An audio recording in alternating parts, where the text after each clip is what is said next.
Lorsque pour vous soulager de l'inflammation, vous prenez juste des comprimés, vous agissez sur le symptôme.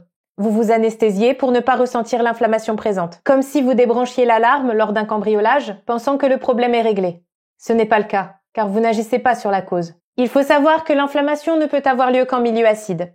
Donc, l'une des principales choses à faire quand vous souffrez d'une inflammation ou de problèmes en IT, comme une gingivite, une tendinite, une cystite, une sinusite, une pharyngite, une arthrite, etc., c'est d'alcaliniser son corps.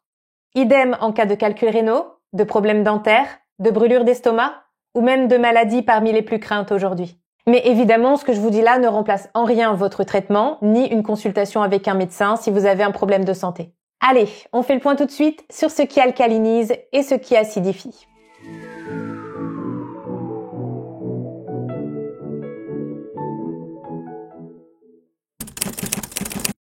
Qu'est-ce qui alcalinise?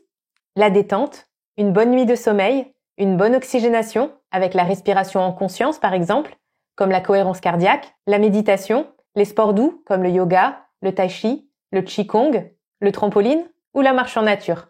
Et du côté de l'alimentation, les fruits mûrs, les légumes et encore plus ceux qui contiennent de la chlorophylle, comme les feuilles vertes et autres légumes verts, mais aussi les pommes de terre, les patates douces, les courges, les châtaignes, les algues, le jus d'herbe d'orge, l'ail, les herbes et les épices.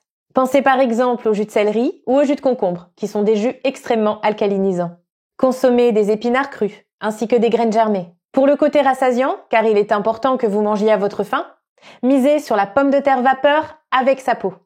Elle sera plus alcaline encore que sans. Les légumes crus sont plus alcalinisants que les cuits, car ces derniers perdent une partie de leurs minéraux à la cuisson. La cuisson à la vapeur douce, avec le vitaliseur de Marion par exemple, reste la meilleure cuisson. Et vous pouvez utiliser vos eaux de cuisson pour récupérer les minéraux en faisant des soupes. En passant, si vous souhaitez acquérir un vitaliseur de Marion, je peux vous envoyer un code promo. Je vous explique tout en description. N'oubliez pas également de bien vous hydrater en dehors des repas, avec une eau dont le pH se rapproche le plus possible de 7,7. Et c'est encore mieux si elle est filtrée et restructurée, mais je vous en parlerai prochainement dans d'autres vidéos. Voyons voir maintenant ce qui acidifie. Ce qui arrive en tête, c'est le stress. L'adrénaline acidifie également.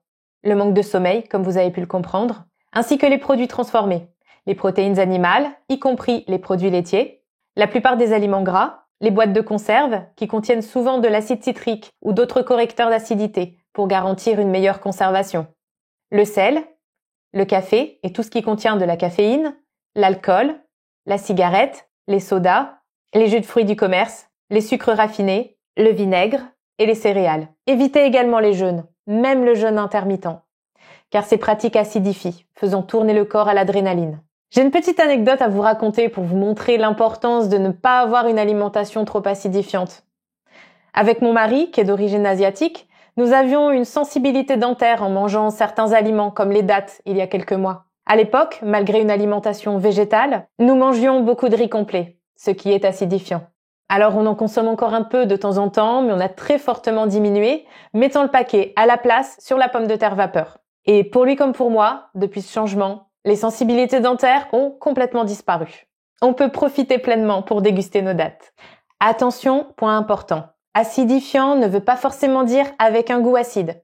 Certains aliments peuvent avoir un goût acide, comme le citron, la grenade, le pamplemousse, l'abricot, l'ananas, le fruit de la passion, le kiwi ou les baies. Ils peuvent avoir un pH acide, mais être alcalinisants. Ce n'est pas une histoire de pH d'aliments. Tout dépend de la teneur en minéraux, calcium, magnésium, etc., permettant d'alcaliniser une fois métabolisés.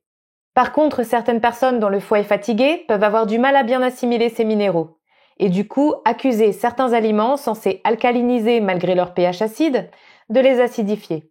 Ce qui tombe bien, c'est que les conseils de cette vidéo soutiennent également le foie.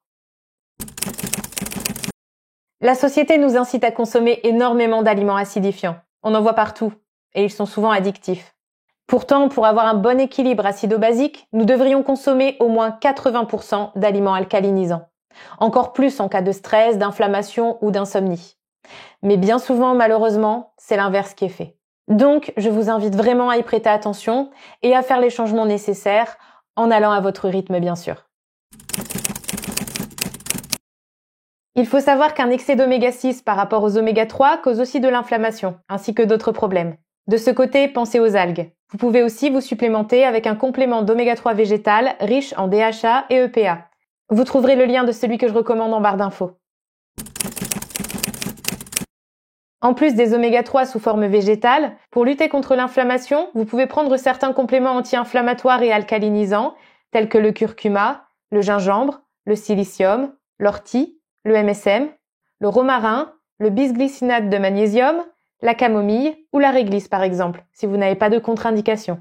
Mais si vous continuez d'avoir une alimentation principalement acidifiante à côté, vous dépenserez votre argent sans pouvoir obtenir de résultats durables et réels. L'important étant d'avoir des fondations solides.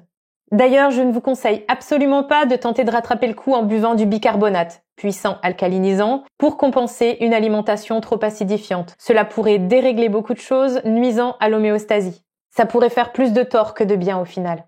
Vous risqueriez par exemple de vous retrouver avec une alcalose en jouant avec ça. C'est l'inverse d'une acidose. Et c'est pas le but. Alors, optimisez ce que vous faites pour retrouver un bon équilibre acido-basique. Et partagez-moi vos résultats en commentaire, je serai ravie de vous lire. Si cette vidéo vous a plu, n'oubliez pas le petit pouce. Je vous mets le lien de mon groupe Facebook en barre d'infos ainsi que mes autres réseaux. Et je vous souhaite à tous une année riche en belles choses et surtout de vous sentir le mieux possible. Prenez soin de vous. À bientôt.